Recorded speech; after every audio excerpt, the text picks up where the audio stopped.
All right, with this question, it's really important going in to know how they're trying to trick you, I guess. In fact, I don't even know if it's a trick, basically. It's more just like they know what could go wrong, and so we really need to make sure we're following instructions. Because with these kind of function questions where they're asking for minimums or f of x's, things like that, we have really two things that we're looking at, either the x coordinate or the y coordinate. And the difference between them in words can be very, very subtle, but they will set you up in many cases so that both are options. So this is kind of hard to see. I'm just going to bold the axes here. So here is the x-axis, and here is the y-axis, just to make it a little clearer. So what do they want from us? So for what value of x, so they're asking us for an x value, is the value of f of x, or y, at its minimum? So the minimum of y is right here.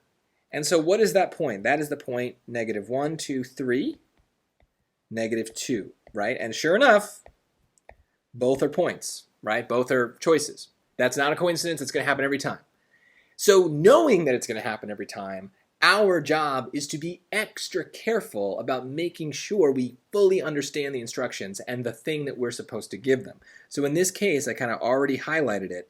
For what value of x? X is -3, so that is the answer. So this is a really easy question in one sense, right? We didn't have to do any calculations of any kind. We really just had to look for a point on a graph and just come up with half of the coordinates. But the potential for error is still really high, even though the math is really easy, because there's just certain mistakes that people make with these kinds of questions. I see it when people just do it normal questions in school. And so that's why I don't think of it really as a trick that the SAT is pulling here. It's just the standard mistake that everybody could make on this kind of thing. So when you get into it, when you recognize that you're dealing with this on a question, tell your brain, hey, watch out. X and Y are going to matter. I got to be careful. I got to slow down. I got to underline to make sure I give them the right thing.